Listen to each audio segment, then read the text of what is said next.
Okay. So, I decided to change the talk last minute. So, the songs always go with it because good music is good music, right? So, since next week, we have Dale Allen Hoffman doing one of his talks on the Christ, the Cosmic Christ, I thought I would just jump in and begin the whole celebration of our cosmic consciousness and what that really is to us, through us. So this is the time of year that can be great joy.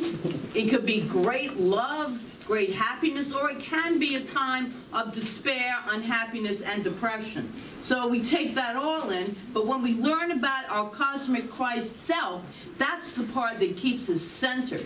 That keeps us absolutely knowing that there is a power for good and we are part of it. We are it. We're not even a part of it. We are it. So whenever you are on this holiday continuum, which we've just kicked up with Thanksgiving, we welcome you here at Joyful Gathering always to keep us centered, to let us remember, to keep us anchored and rooted in the love that the true community, a spiritual community, can provide. And so this is a place you can be nurtured, nourished, relax, hang out, just be in good energy. So we're moving into this time of year where we celebrate the birth of Jesus. Of course, Alan will be here next week to tell us that's not so, but I'm telling you, for this purpose, for today, it is so. But in religious science, we do not exclusively celebrate the birth of a man, but rather we celebrate the birth of the cosmic Christ in all of us, using this man as the master teacher, because that surely is what he was, a master teacher, taught the truth. Stephen Mitchell, in his book, The Gospel According to Jesus, wrote this. Really good stuff. He wrote, "We can't begin to see who Jesus was until we remove the layers of interpretation which the centuries have interposed between us and him, and which obscure his true face. Like coat after coat of lacquer upon vibrant colors of a masterpiece, the portrait of Jesus that emerges from authentic passages in the Gospels is a man who emptied himself of the mental trappings and spiritual baggage that separated him from the true life of spirit. His trust in God was natural as breathing, and in God's presence, he himself was fully present. In his very language, he reflected God's deep love for everything that is earthly, for the sick and the depressed, for the morally admired, as well as the repugnant, for the weeds as well as the flowers, for the lions as well as the lambs. He taught that God's compassion embraces all people. There are no preconditions. This is Stephen writing. There are no preconditions for it. Nothing we need do first. Nothing we have to believe. When we are ready to receive it, it is there. And the more we live in its presence, the more effortless it flows through us. Isn't that amazingly wonderful? I just love the fact that we, most of us, I'm sure a lot of us, have deepened our faith in a presence for good, because that faith is such a gift that we give to ourselves, and it carries us through good times, but mostly those roller coaster times when you hit bottom and you have nowhere to look up. You look within, because within is that Christ consciousness, that anointed consciousness, that divine essence of life.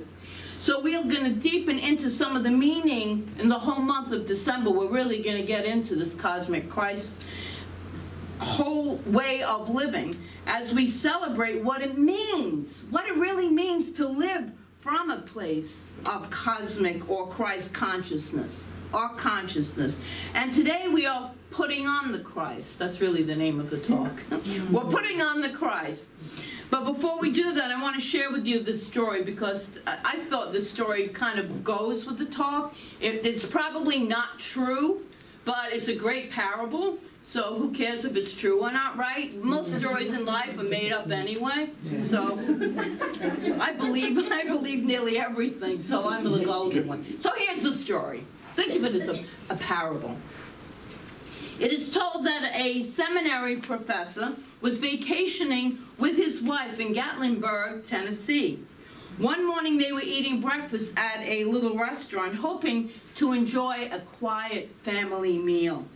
And while they were waiting for their food, they noticed a distinguished-looking, white-haired man moving from table to table, visiting with guests. The professor leaned over to his wife and said, I sure hope he doesn't come over here. You know, that kind of thing. But sure enough, the man did come over to their table. Where are you folks from? He asked in a very friendly voice. Oklahoma, they answered. Great to have you here in Tennessee, the stranger said. What do you do for a living? I teach at a seminary, he replied. Oh, so you teach preachers how to preach, do you? Well, I've got a great story for you. And with that, the gentleman proceeded to pull up a chair and sit down at the table. The professor groaned and thought to himself, great, this is just what I need, another preacher story. The man started. See that mountain over there? He pointed throughout. There was a big glass window. Not far from the base of that mountain, there was a boy born to an unwed mother. He had a hard time growing up because every place he went, the same question was asked. Who's your daddy? Who's your daddy? Whether he was in school or in the grocery store, in a drugstore, wherever he went, people would ask the same question. Who's your daddy? He would hide at recess and lunchtime from the other students. He would avoid going in stores because he was not able to answer the question and it hurt him so badly. When he was about 12 years old, a new preacher came to town and came to where he was going to church. The little boy would always go in late and leave early, trying to avoid the question, who's your daddy? He didn't want to hear this from the new preacher. But one day, the new preacher said the benediction so fast that the boy couldn't get out fast enough, and so he was caught up in the crowd. And just about that time, he got to the back door. The new preacher, not knowing anything about him, put his hand on his shoulder and asked him, son, who's your daddy? It must be something they do in Tennessee. He could feel the eyes of those around him staring at him, everybody finally wanting to know the answer to this question, who's your daddy? The new preacher, though, sensed, through his intuition, he sensed this situation. And he said to the scared boy, wait a minute, I know who you are. I see the family resemblance. You are a child of God. Oh, with that, he patted the boy on his shoulder and said, boy, you have a great inheritance. Go and claim it. With that, the boy smiled and walked out the door a changed person. He was never at a loss for words when someone asked, who's your daddy? He'd just tell them, I'm a child of God. I'm a child of God. The distinguished gentleman got up from the table and he said to them, isn't that a great story? The professor responded that it actually was a great story and he probably could use that in his talks and with his seminary students. So as the man turned to leave, he said, you know, if that new preacher hadn't told me what he did, I might not have amounted to anything. And he walked away. The seminary professor and his wife were stunned. And they called the waitress over and they asked her, do you know who this man was that was just sitting at our table? And the waitress grinned and said, of course, hon. As waitresses do. Of course, hon. Everybody knows him. That's Ben Hooper. And he's the former governor of Tennessee. So again, the whole point of the story is to let us all know that we are the beloved sons and daughters of the divine. That's who we truly are in true reality. This stay here, this human experience, is a temporary stay. That part of us, that is us, is eternal. That part of us that is us is our divine self, the essence of God itself as us. So in the words again of, this is in his book, Stephen Mitchell's book, According to Jesus, the Gospel According to Jesus, where he said, God's compassion embraces all people. Hear this. There are no preconditions for it.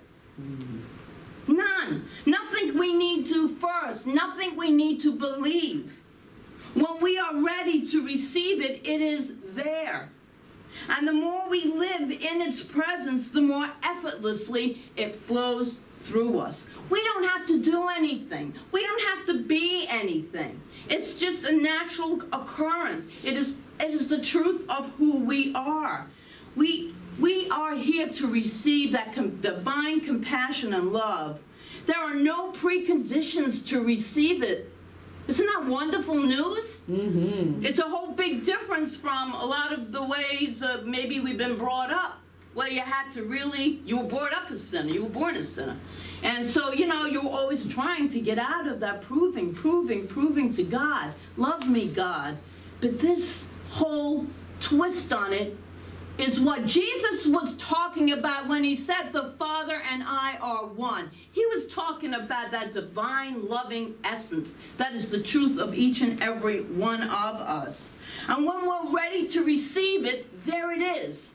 There's nothing we have to do.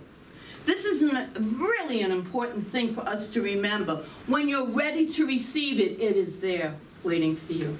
That's what I'm saying through the holidays.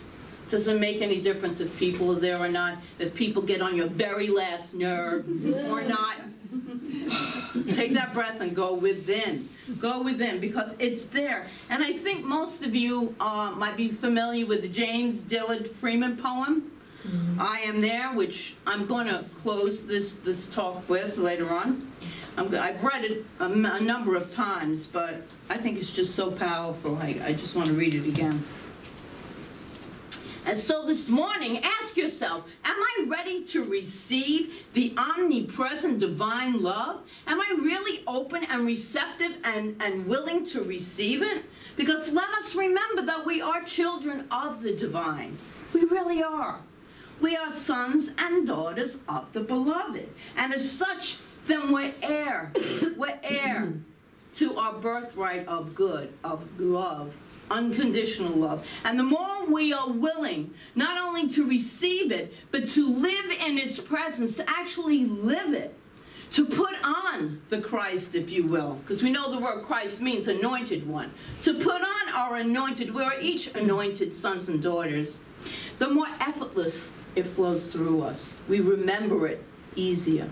We take a breath, and we just know that there is a presence for good, and that presence resides right at the very core of my being, and that is the truth. In Science of Mind, Ernest Holmes writes this: it was impossible for Jesus not to have become the Christ. It's the same thing that Veronica read, actually. It's impossible for Jesus not to become the Christ.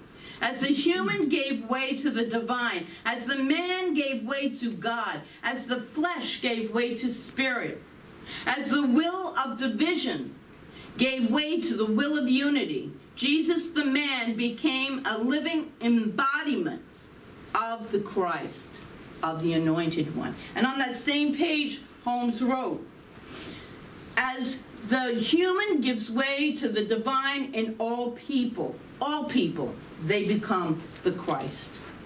We become the Christ consciousness that Ernest Holmes is the founder of religious science and New Thought, which is what this is, a New Thought community believing in the unity of all life. And Jesus was a great proponent of that. If you take the pure words of Jesus and what he was saying, he was talking about unity. He was talking about unity. In our spiritual mandate to let our humanness give way to our divinity so that we too may become the anointed one, the Christ. It is in our spiritual mandate to live in the presence of God's love. This flowing energy of light and love. If you don't know what it is, this is when you do breath work. This is when you do meditation, because it's the only way you can truly, well, one of the only ways, there might be other ways, but it's one way I know that works. When you sit in that silence and breathe and open up to divine inspiration, you start forming your own personal relationship with this higher power, because this higher power is also the inner power. That's the truth. Jesus gave us the formula on how to do this when he said, "Ye must be born anew." He meant that we must be reborn to the awareness of the Christ potential within each and every one of us, the light of God within us, so that we may spring forth into expression and illuminate our lives with our light, And if you don't think you have a light, you are mistaken. And I just this morning thought about something I had been reading online from Leonard Bernstein, who just passed away. There is a crack in everything. That's how the light gets in. There's a light within each and every one of us. And so this is the month that as we move into December, I'm inviting you to open your consciousness to light. And there's techniques to do this. When you see the lights on houses, just remember some of this. When you see the lights on houses and on the Christmas trees, there's one. Don't just look at them and marvel at how beautiful they are. Let them represent the light within you. Every time you see a light, when you fill your home with Christmas candles, don't think about the dramatic effect and how beautiful they look and the ambiance of the room. Let them represent the light that lives within you. And in all you do, be joyous. Be joyous knowing that your joy is infectious and it spreads, reaching out like light.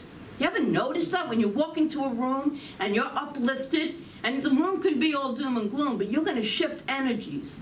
That's the light within you that's wanting to express, and it affects everyone around you. As you do your holiday shopping, know that it's not the dollar value that you put on the gift, but what you're really sharing is your light with that person that you are gifting the gift to. You're sharing your light with them. These are the things that we can remember during these holidays. And in that remembering, it brings us to that deeper relationship with our God self.